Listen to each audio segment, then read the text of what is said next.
Do not try to push away the feelings. Do not try to push away parts of yourself. You need the wholeness to create how you're supposed to create.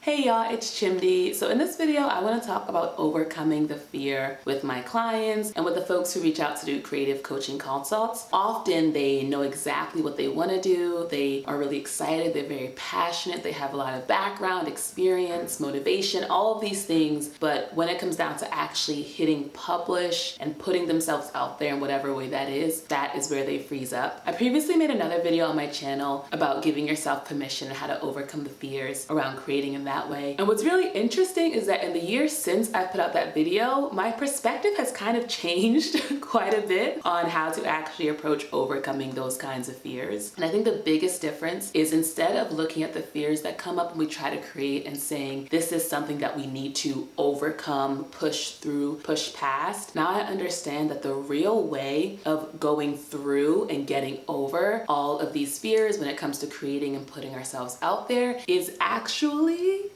I know you don't want to hear this. You have to actually feel those feelings associated with the thing that you are scared of. Because chances are there is a real, genuine fear that's associated with publishing a YouTube video, promoting yourself as a, designer on Instagram, sharing with your friends that you have this particular passion project, whatever it is. There's a real fear associated, but you recognize that it's not actually about the video. It's usually tied to something much deeper and much earlier in your development. Something related to, you already know, y'all, healing. We gotta heal the trauma, y'all, okay? We gotta heal that childhood trauma. That's actually what's stopping us from creating and letting our light shine. The way D. Thomas Hubel explains it is that we have all of these insights, all of these great ideas, all of these passions and things, and they flow into us. Literally the light, that flows into us is encoded with all this information, all these innovations, all this great stuff, right? And they land inside of us, and you notice that some people are able to turn an idea and turn it into something that exists in the world, into a business, into a TV show, into a song, into a YouTube video, whatever it is. They're able to take that inspiration and create it, not unlike the video you're watching now. Like I literally was meditating, just sitting in stillness, and I had this idea, this impulse of like, Chimdi, make this video now. Because it's been on my to-do list to make the video, but I got some other videos that I had to put out first. But I was meditating and the voice, the Lord, said, girl, this video now. And so I was like, okay. And so I put on just a little bit of lipstick, all right? Put on a necklace, let y'all know that I care. Did not change out of the tank top that I slept in, okay? Don't worry about it. It's not relevant to the message, okay? Did not brush my hair.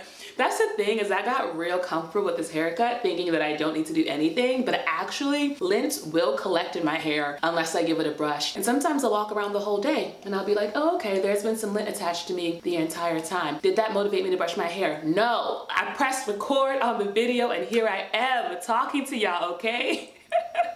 Because the structure in me was so built that when an idea drops in, there's very little delay between when I'm able to have the idea and actually turn that into something that exists in the world. But that's not the case for everyone. And that hasn't always been the case for me. And the main difference has been feeling the fear associated with putting myself out there. And I know that sounds scary. And often that's because the fears that came up when we were really, really young, those are the fears that seem so big, so impossible, so huge, because when we were young and things were happening that were overwhelming for us, we had no sense of time, so it felt like things lasted forever. And they did back then, right? Like imagine you're 3 years old. A year of your life is 30% of your whole life, right? So every moment was a much bigger part of our entire experience. So we were in situations where maybe we like drew a picture and we showed it to our parent, and instead of our parent being like, oh, that's great, whatever, we love you, they just looked at it and they threw it in the trash, which is wild. But that happens,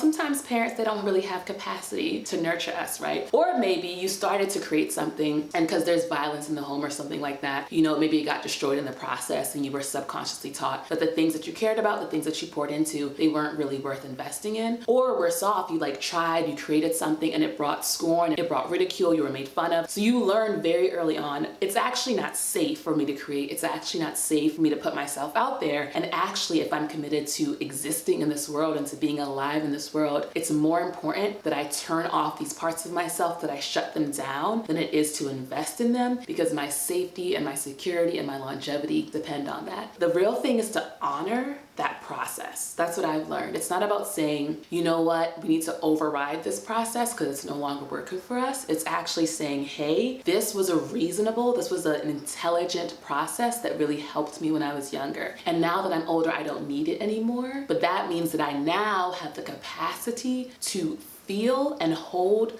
the things back then that were so overwhelming. And I think I'm gonna make a separate video about the power of meditation, but essentially what meditation does and what any activity does where you aren't keeping your mind and your body busy, what it does is it creates space. And when there's space, stuff comes up.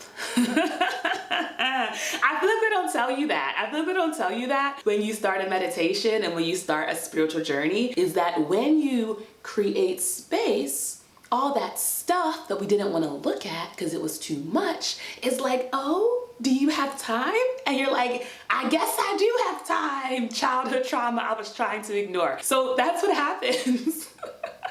But you grow now. You're grown now. You have resources, okay? You don't have to do it alone. And that's why I advise coaching as one aspect, right? Because often when we're creating, we can be doing it in isolation, which can then trigger those feelings of isolation that we felt when we were younger, right? So having someone like a coach is great, but also just having like a community group. One thing I started on my Patreon is bi-weekly creator community calls. So just we can get together as creators and just talk and feel like we're in a supportive community. You know, there's online virtual communities. I did Adobe Creator Camp. That's a free program if you want to learn Premiere Pro and you're an editor. So there's a lot of different resources and places where you can go and not feel alone in what you're going through. And it's in feeling held and feeling safe and secure that that childhood self, who is this artist and is this incredibly creative person, can like peek out and say, hey, is it safe for me to be here? And you can tell little him or her or binary child self, hey, yes, it's safe.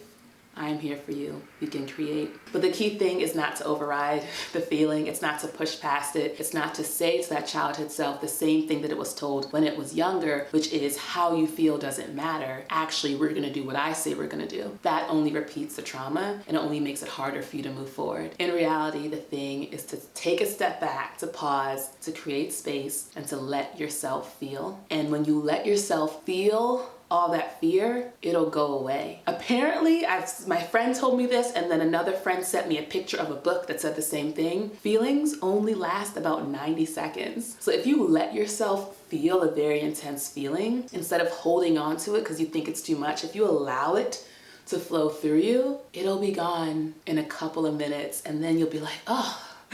And all that energy that was previously spent freezing that feeling so that it couldn't escape because you thought it was too much is now back. And then you can spend it recording videos, editing them, uploading them, responding to comments, building a thriving YouTube community, or whatever it is that your art is. Okay, so I hope this is helpful. Give it a try. It may seem scary, it may seem counterintuitive, but it's true. Do not try to push away the feelings. Do not try to push away parts of yourself. You need the wholeness to create how you're supposed to create. I'm excited to see what you make. If you want some coaching, link below. Thank you, patrons, for all your support. I'll see y'all in the next video. Bye.